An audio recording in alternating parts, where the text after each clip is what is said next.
Hello +1 class. ਅੱਜ ਆਪਾਂ ਕਰਨ ਜਾ ਰਹੇ ਹਾਂ Newton second law of motion.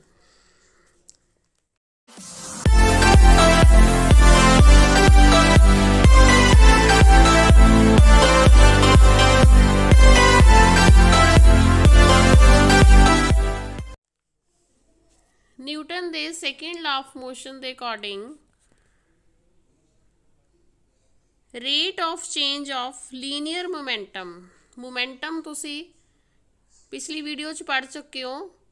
Momentum का रेट ऑफ चेंज किसी बॉडी का डायरैक्टली प्रोपोर्शनल हुंदा है external force applied on that body.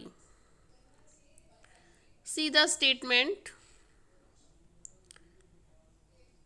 the rate of change of momentum of a body is directly proportional to the applied force and takes place in the direction in which the force acts.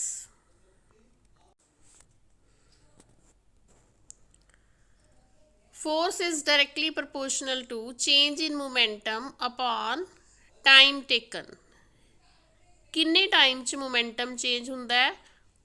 That is directly proportional to force.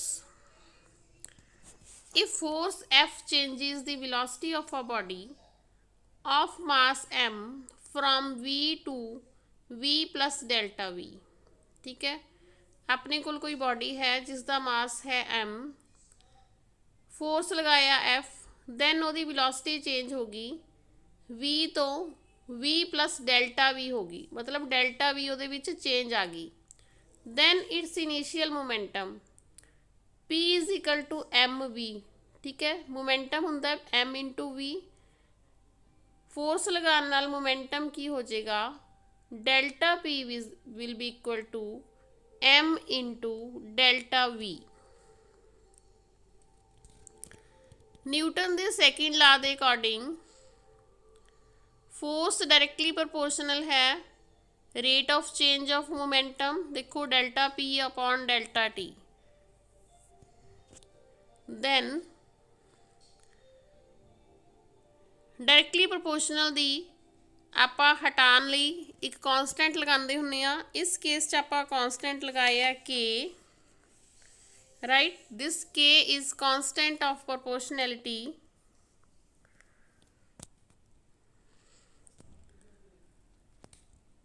so f is equal to k limit delta t tends to 0 delta p upon delta t। ਆਪਾਂ ਜਦੋਂ limit delta T ਟੈਂਡਸ to 0 ਲੈ ਲਈ, then ਜਿਹੜੀ term ਇਹ delta ਪੀ upon delta T ਹੈ, ਇਹ derivative ਬਣ ਜਾਂਦਾ ਹੈ ਜਾਂ ਡਿਫਰੈਂਸ਼ੀਅਲ ਕੋਫੀਸ਼ੀਐਂਟ ਬਣ ਜਾਂਦਾ ਹੈ ਪੀ ਦਾ, ਮੋਮੈਂਟਮ ਦਾ ਡਿਫਰੈਂਸ਼ੀਅਲ ਕੋਫੀਸ਼ੀਐਂਟ ਬਣ ਜਾਂਦਾ ਹੈ ਵਿਦ ਰਿਸਪੈਕਟ ਟੂ ਟਾਈਮ। ਇਸ ਨੂੰ ਆਪਾਂ ਡਿਨੋਟ ਕਰ ਸਕਦੇ ਹਾਂ D P upon D T ਨਾਲ ਵੀ, right, f is equal to k into dp upon dt। now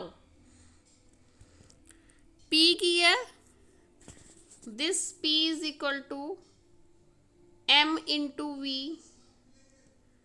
right, ਆਪਾਂ ਹੁਣ ਇਹ p ਦੀ ਜਗ੍ਹਾ m into v value put करती। now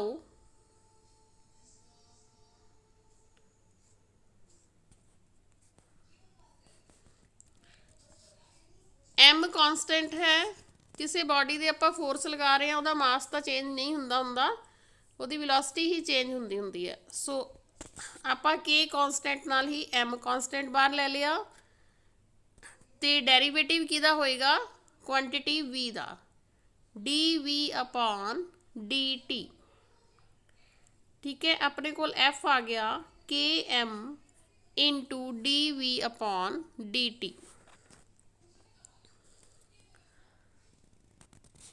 but d v upon D t की है एक्सलरेशन है, rate of change of velocity की हुंदा है acceleration. So f is equal to k m into a. if force of 1 Newton applied on a body of mass 1 kg produces an acceleration of 1 meter per second square on the body, then F is equal to 1 Newton apply किया, ठीक है। F की जगह आप 1 Newton भरता, this and body mass 1 kg है, then again 1 and ਉਹਦੀ velocity भी एक्सलेशन भी 1 है, ठीक है। मतलब K अपने कोले 1 आ गया। सो K ਨੂੰ ਆਪਾਂ ਇਸ ਤਰ੍ਹਾਂ डिफाइन कर सकते हैं कि 1 न्यूटन आप अप्लाई कर रहे हैं फोर्स, और ਜਿਹੜੀ बॉडी ते कर रहे हैं वो 1 kg मास दी है, एंड ਉਹਦੇ ਵਿੱਚ एक्सलेशन है 1 metre per second square. So F is equal to M into A, K की वैल्यू 1 होगी, दैन फोर्स की हो गया मास इंटू एक्सलरेशन। यह K जिहड़ा कॉन्सटेंट ऑफ प्रपोर्शनैलिटी है, इस दी वैल्यू यूनिट्स से डिपेंड करती है कि यूनिट्स आपां किहड़े लै रहे हैं, ठीक है। SI ते CGS सिस्टम दे विच K दी वैल्यू 1 हुंदी है। So force is equal to mass into acceleration. This is Newton second law of motion. इस तो आप एक्सलेशन की वैल्यू भी कट सकते हैं। जे F is equal to M into A है, then A is equal to F upon M।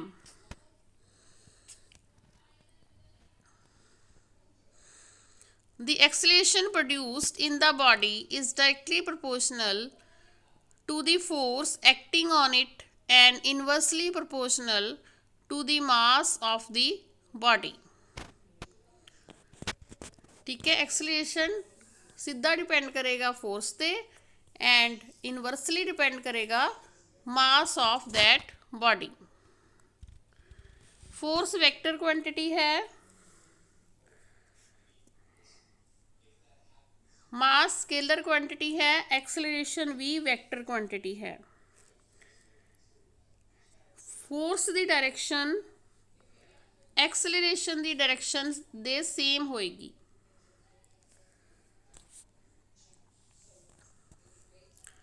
Force किसी बॉडी नू एक्सलरेट भी कर सकता है, डी एक्सलरेट भी कर सकता है। Accelerator of a car accelerates its and brake decelerate it. Car नू एक्सलरेशन कर सकते हैं आपां, एंड ब्रेक्स नाल डी एक्सलरेट कर सकते हैं। SI यूनिट ऑफ फोर्स है न्यूटन। 1 न्यूटन डिफाइन किवें करांगे आपां? 1 Newton is defined as that force which when acting on a body of mass 1 kg produces an acceleration of 1 meter per second square in it। अपने कोले एक body 1 kg दी है, आपां उस दे विच एक्सलेशन प्रोड्यूस किया है 1 मीटर पर सेकेंड स्क्वायर।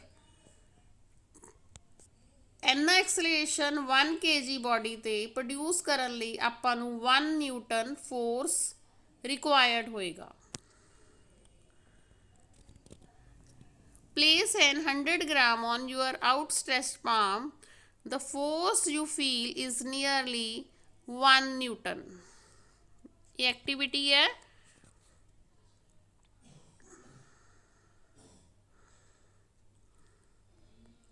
थोड़ी जिहड़ी हथेली है वो फैला के तुसी उत्ते 100 ग्राम वेट रखो, मास रखो, दैन मतलब तुसी थोड़ी हथेली 1 न्यूटन फोर्स फील कर रही है।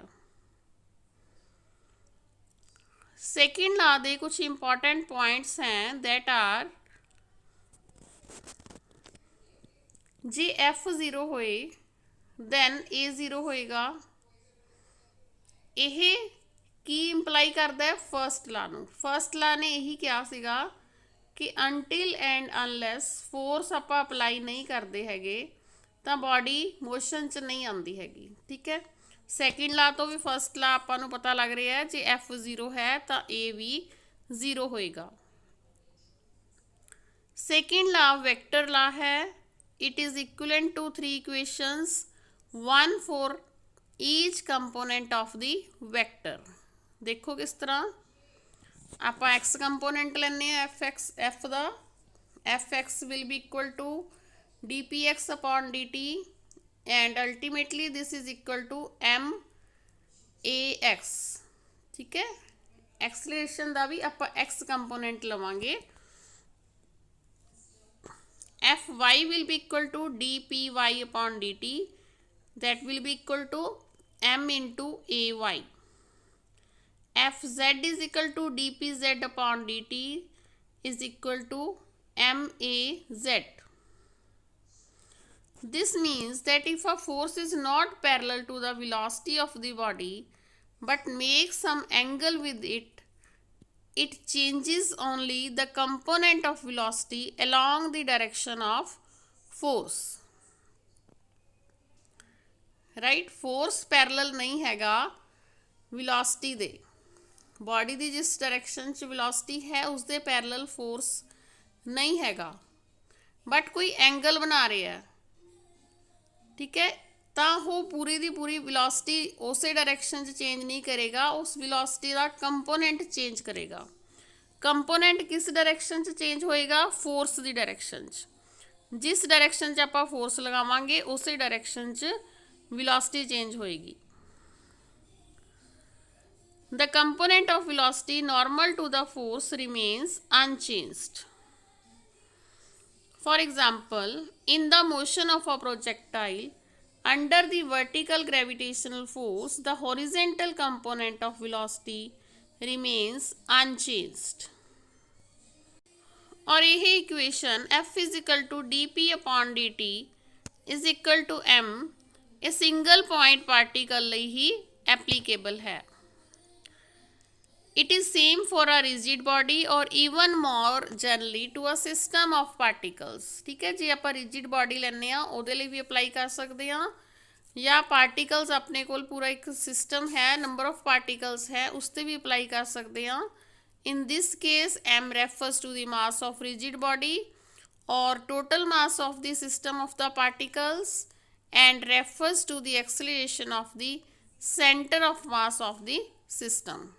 ठीक है, इस चुन आप विलोसिटी एक्सलरेशन या मास की किवें गल करांगे, पूरे सिस्टम ऑफ पार्टिकल्स की मास विलोसिटी या एक्सलरेशन लवांगे। The second law is a local relation which means that force F at a point in a space at a certain instant of time is related to at that point and at that instant। Acceleration here and how is determined by the force here and now, not by any history of the motion of the particle। at that instant ही आपां देखना हुंदा है force कितना लग रहा है, कितना उहदा मास है, किन्नी उह च एक्सलेशन प्रोड्यूस हो रही है।